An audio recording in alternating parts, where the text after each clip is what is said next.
चतुर्दश पाठ आर्यभट्ट। हिंदी अनुवाद। पूर्व दिशायाम् उदेति सूर्य पश्चिम दिशायां च अस्तम गच्छति इति दृश्यते हि लोके। सूर्य पूर्व दिशा में निकलता है तथा भविष्य पश्चिम में अस्त होता है, ऐसा संसार में दिखाई देता है।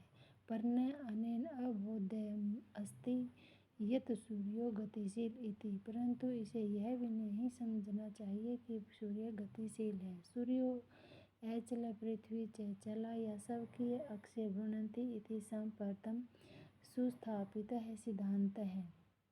सूर्य स्थिर है और पृथ्वी गतिशील है जो अपनी धुरी पर घूमती है। यह सिद्धांत अब भली प्रकार स्थापित हो चुका है। सिद्धांतो एवं प्रथम एन परिवर्तितः स आसीत् महान गणितज्ञ ज्योतिर्विद आर्यभट्ट। यह सिद्धांत जिनके द्वारा सर्वप्रथम परिवर्तित किया गया, सिद्ध किया गया, वे महान गणितज्ञ ज्योतिर्विद हैं। पृथ्वी स्थिरा वर्तते इति परंपरा प्रचलिता रूढ़ि तेन प्रत्यादिष्टा। उन्होंने पृथ्वी स्थिर है इस परंपरा से प्राप्त रिवाज मान्यता का खंडन किया, इनके विरोध किया। तेन उदाहरितम यद चिकित्सालयां नौकायां उपविष्टा मानवः नौकां स्थिराम् अनुभवति अन्यान् च पदार्थानां गतिशीलान् अवगच्छति।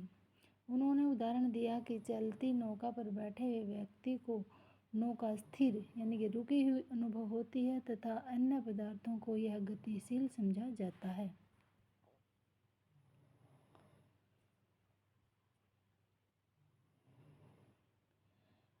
एवं गतिशीलायां पृथ्व्याम् अवस्थित मानवः पृथिवीं स्थिराम् अनुभवति सूर्यादि गृहान् च गतिशीलान् वेति। इसी प्रकार गतिशील पृथ्वी पर इसी प्रकार गतिशीलां पृथ्व्यां गतिशील पृथ्वी पर स्थित मानव पृथ्वी को स्थिर अनुभव करता है तथा सूर्य आदि ग्रहों को गतिशील जानता है। 476तमे ख्रीस्ताब्दे षट् सप्त अत्यधिक चतुःशततमे वर्ष आर्यभट्ट जन्म लब्धवानिति तन् एव विरचिते आर्यभट्टीयम् इत्यस्मिन् ग्रन्थे उल्लेखितम्। 476 ईस्वी सन में आर्यभट्ट ने जन्म लिया, ऐसा उसके द्वारा ही विरचित आर्यभट्टीय इस ग्रंथ में उल्लेख किया गया है। ग्रंथोऽयं तेन त्रयोविंशतिः वयसि विरचित है। यह ग्रंथ उसके द्वारा 23 वर्ष की अवस्था में रचा गया। यानी कि आर्यभट्ट नामक ग्रंथ की जब उसने रचना की तो तब आर्यभट्ट जो है 23 वर्ष के ही थे। ऐतिहासिक स्रोतों भी ज्ञायते माने जाना जाता है। यत माने जो पाटलिपुत्रम निक्षा आर्यभट्टस्य वेदशाला आसीत्। इतिहास के स्रोतों से ज्ञात होता है यानी कि जाना जाता है कि पाटलिपुत्र के पास आर्यभट्ट की वेदशाला है। अनेन एवं अनुमीयते यत् तस्य कर्मभूमि पाटलिपुत्रम एव आसीत्। इसे यह भी अनुमान लगाया जाता है कि उसकी कर्मभूमि पाटलिपुत्र ही थी। आर्यभट्टस्य योगदानं गणित ज्योतिषा संबंधं वर्तते यत्र संख्यानाम् आकलनं महत्त्वम् आदधाति। आर्यभट्ट का योगदान गणितीय ज्योतिष से संबंधित है जहाँ संख्याओं की गणना का महत्व है। आर्यभट्ट फलित ज्योतिष शास्त्रेण विश्वसिति। विश्वसिति होता है विश्वास, न माने नहीं। आर्यभट्ट फलित ज्योतिष शास्त्र में विश्वास नहीं रखते थे।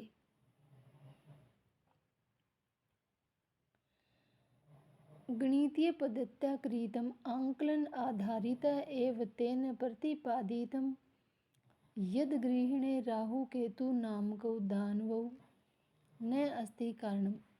गणित की पद्धति पर किए गए आकलन को आधार बनाकर ही उन्होंने प्रतिपादित किया था कि ग्रहण में राहु व केतु नामक राक्षस कारण नहीं हैं। तत्र तु सूर्य चंद्र पृथ्वी इति त्रीणि एव कारणानि। एव माने ही, वहाँ तो सूर्य चंद्र और पृथ्वी ये तीन ही कारण हैं।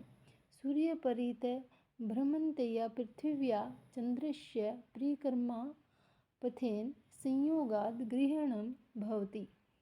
सूर्य के चारों ओर घूमती हुई पृथ्वी का चंद्रमा के परिक्रमा पथ के साथ पथोत्तर रास्ता संयोग होने से ग्रहण होता है। कहता कि सूर्य के चारों ओर घूमती हुई पृथ्वी का चंद्रमा के परिक्रमा पथ के साथ संयोग, जब चंद्रमा और पृथ्वी साथ में घूमते हैं तो उनके रास्ते में साथ में संयोग यानी कि मिलन हो जाता है, एक दूसरे के सामने आ जाते हैं, होने से ग्रहण होता है।